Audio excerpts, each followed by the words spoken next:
Hey, today I show you how to properly color grade your GoPro footage, and to actually make it look nice that usually takes a bit longer, so prepare some tea or coffee or order some food.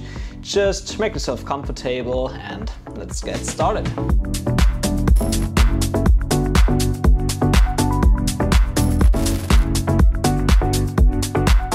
And there's actually a big improvement for me right now on this channel. I got this screen here, a 27-inch 4K 10-bit display. Not a very expensive one, I just tried something cheaper out, a new AOC monitor for around 300 euros. But I'm actually quite impressed so far, so I can recommend that if you're on a budget.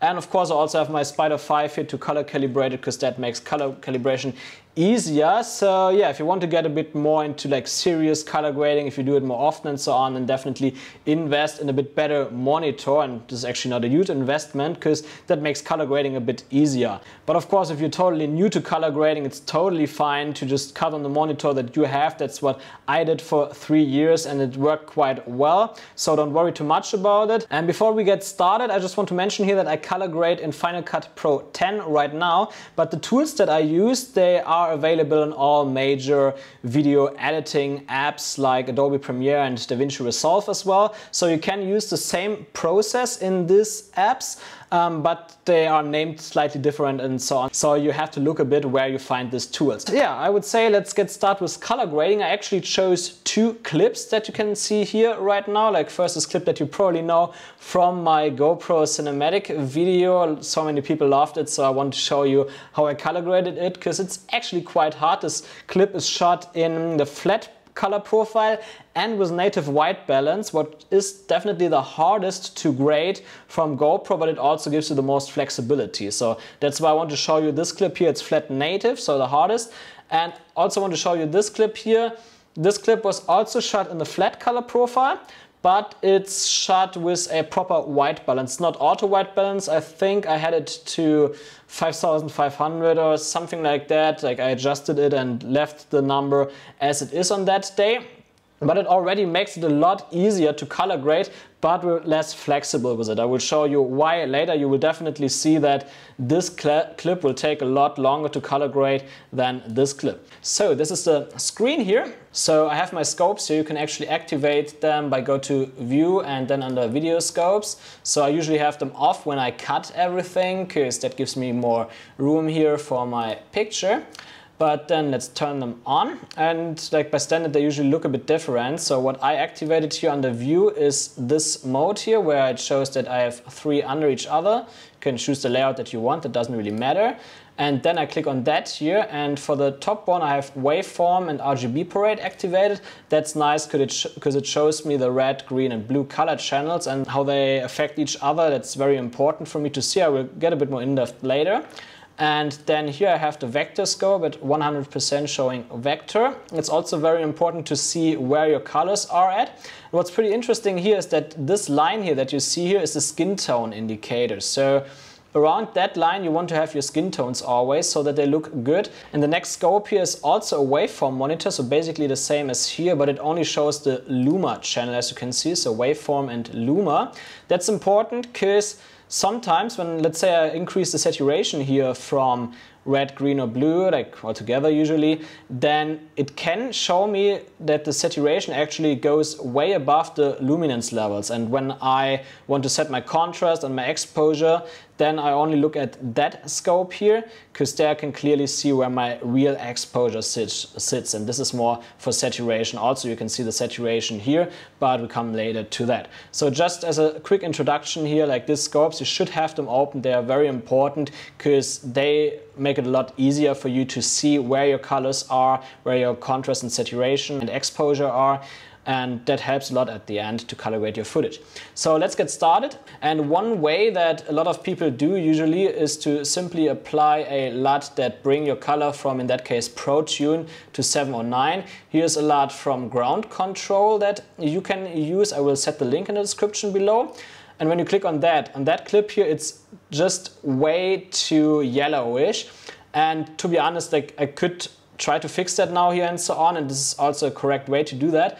But what I do here is to color grade it completely without a LUT, and it's actually the second option that you have to do it. And you should learn that, because working with LUTs never really make sure that you get the best flex or the most flexibility when you color grade. So let's color grade that without a LUT. The first thing that I do here is that I open my color wheels. And first I want to set the exposure. I can see here in my luminance scope that it's actually not completely at 0. 0 is black and 100 is totally white, or like the brightest parts of your image, and 0 are the darkest parts. Same as here, 0 and 100. And that's important to know because, well, like here it's totally black, and also like some parts of the boat here are totally black. Like usually in every shot you have somewhere totally black because there are shadows, right? And because we don't have totally black right now at 0, I want to bring it a bit down so that we're just right before touching the 0 line. And now I set basically my exposure. Of course, in other clips now, you would also adjust like the highlights and shadows maybe independently from each other. But in that clip, it's already enough if I do that. Because what I would usually do is, for example, like raise or lower the highlights. But I don't need to do that in that shot, because what I see here in the scope already is that I'm not touching 100. 100 usually means that there is a direct light source. Like for example, when you get a shot where you shoot in the sun, where you have the sun in the shot, then the sun would be at 100. So, but here there's no direct light source. Like the brightest parts of the image are these reflections here in the water. What you can then do also, you can adjust your midtones a little bit. So in that case, I want to make it a little bit darker because it looks quite bright. So somewhere around there is right, I would say. So, and this is so far for our exposure and a little bit of contrast, of course, depending on the shot. So what I want to do now is I go to color curves to introduce contrast. Why I use curves for that and not my shadows and highlights? I mean, like when I go to color wheels, I could also bring my shadows down, which looks nice, but it also shows me here that I go below 0. And below 0 means that I lose details here, that you can't see details anymore in the shadows. So this is not what I want to do. Instead, I go to color curves, and simply because I'm not dragging this lowest point here, but instead I use a point somewhere here, and I make an S curve that also gives me contrast, but without getting below 0. And that's very important to don't lose details in the shadows. So I can actually, in this shot, I can make a very hard S curve, somewhere around that. So what I basically did here, here's shadows, here's highlights in this curve, and I brought like the darker parts of the midtones now, like midtones are from here to here.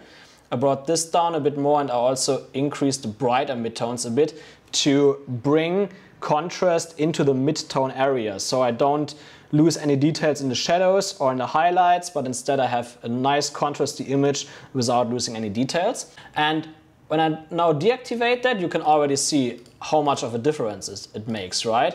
Like it looks so much better than before already. Now I will apply another color wheel. You could use the first color wheels for what I do as well, but I like to have everything sorted out so that I find everything if I want to make some readjustments later pretty quick.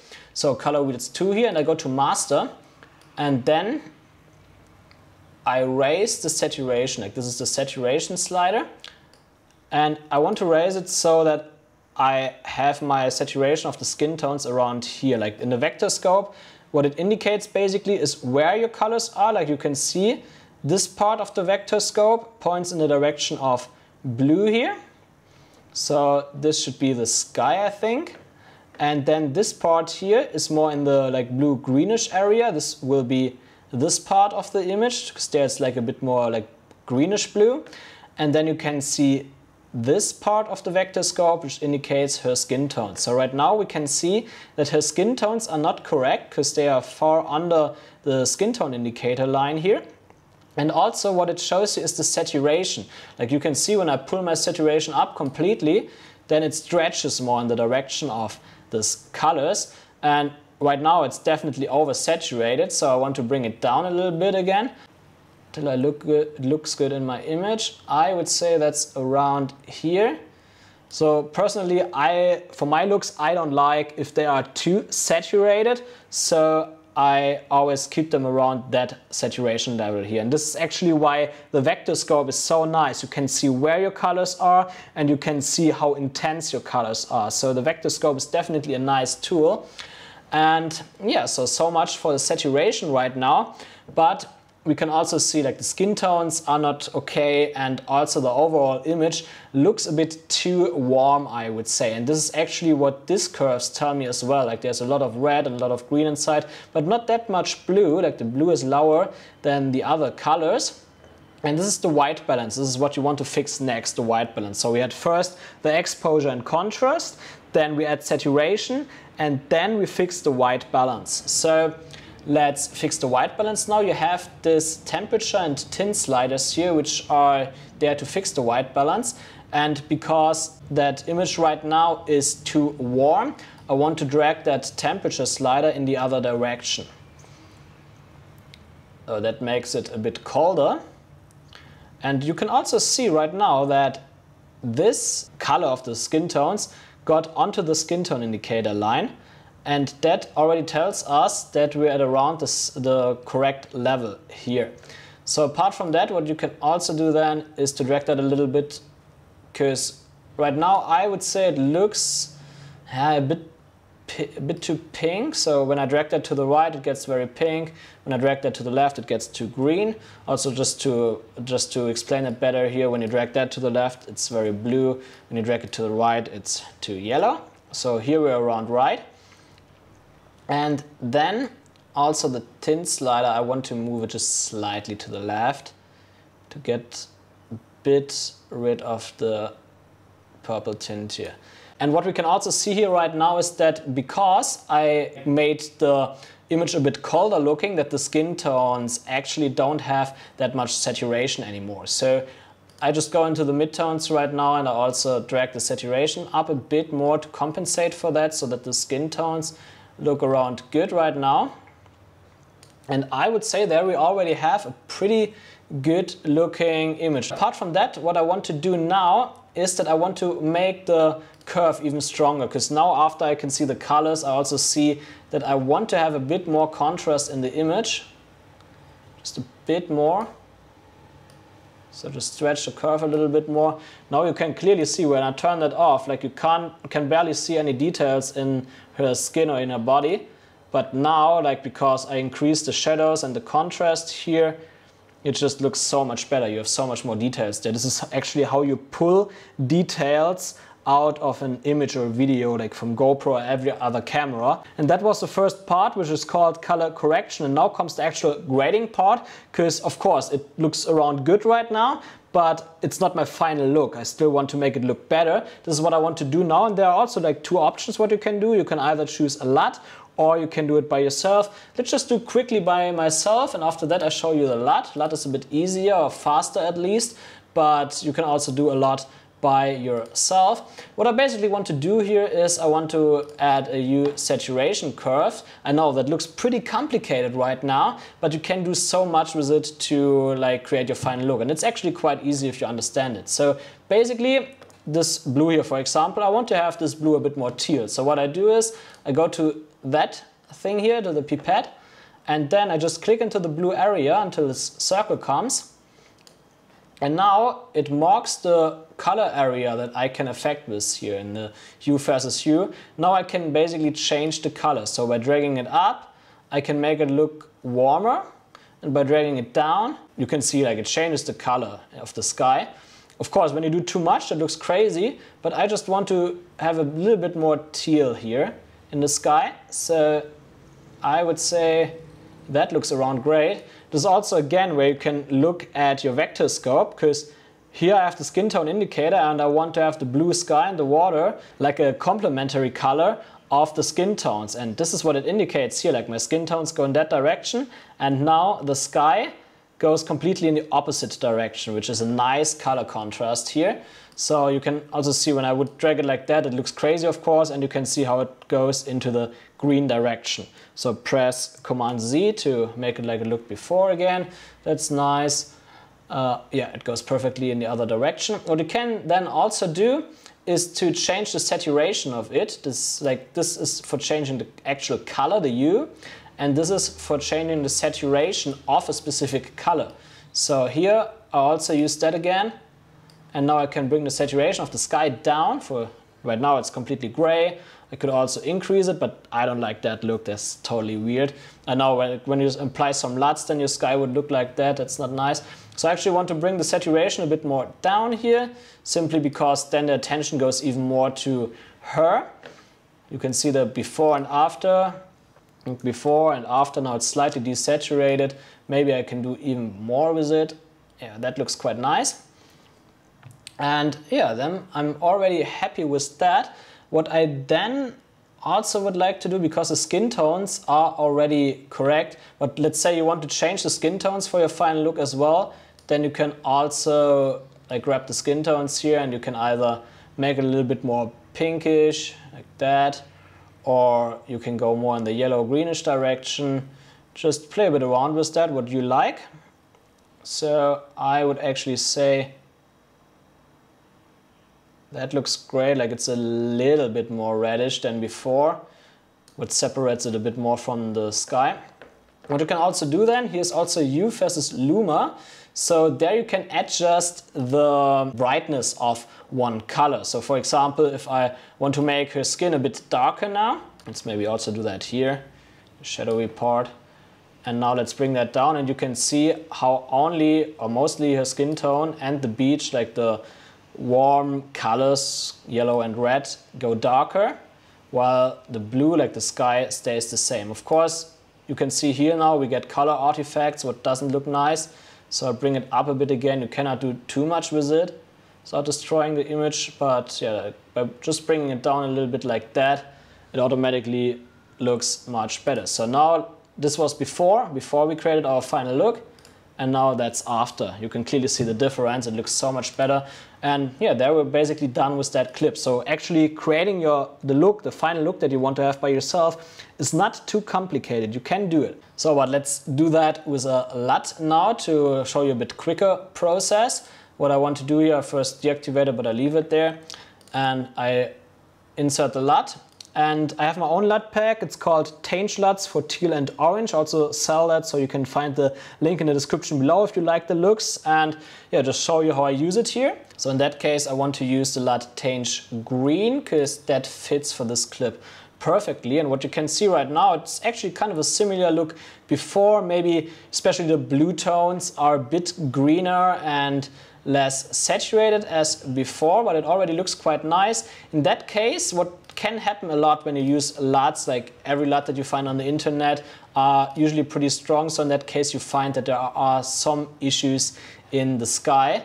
What you can do, for example, to reduce that a little bit, because it's actually kind of a strong look, like this is before and this is after, you can reduce the intensity of the LUT a little bit. Let's go maybe to around 0.65. You can see now it looks a bit more natural. The look is not too crazy.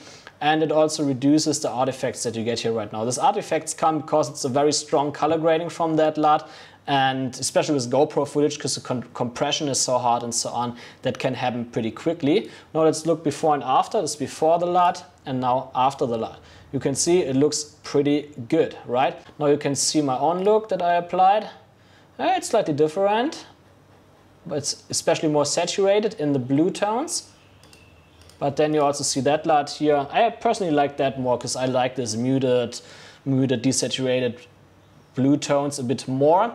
And it took quite long, but now let's go to the next clip.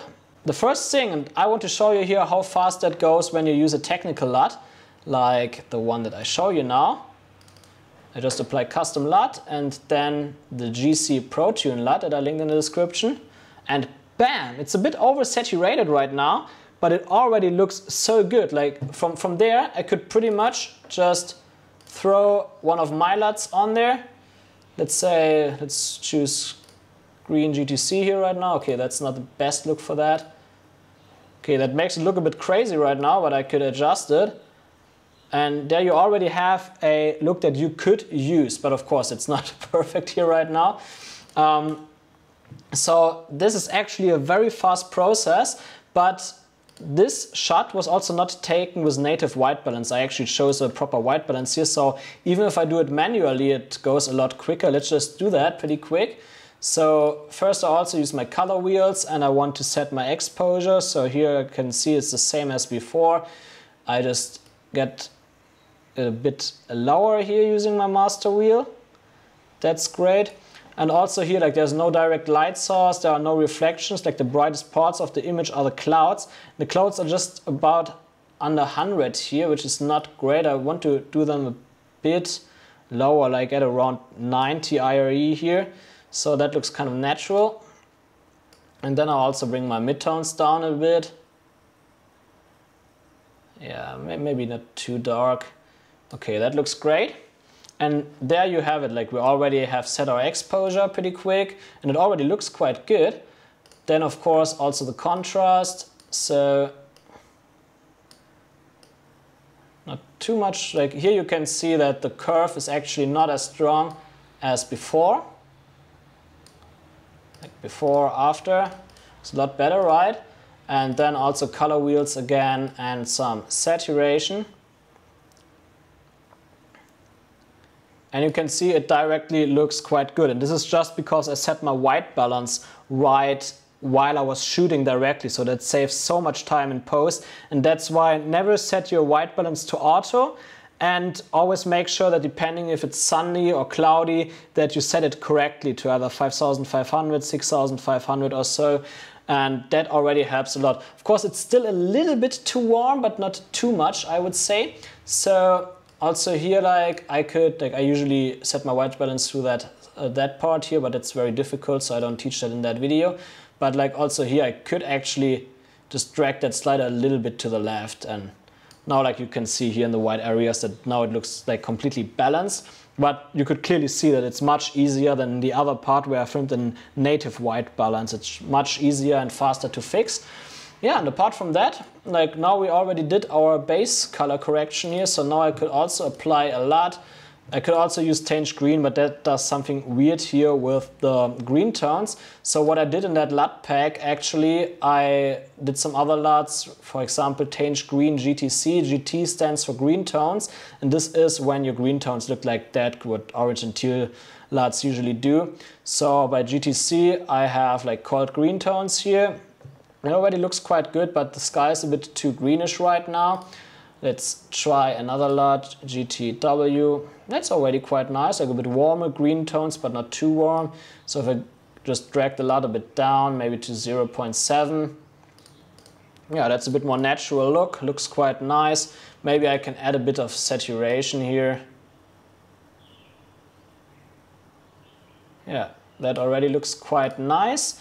I'm not that happy with the red tones, but as we learned, you can always use your hue saturation curves. And now I could just mark that here and drag the red tones a bit around, but this is actually not what I want to do here. I just want to make the red tones here, or the red t-shirt only, a bit darker. Also, you can see that I'm also affecting the clouds by doing that, so I cannot do too much.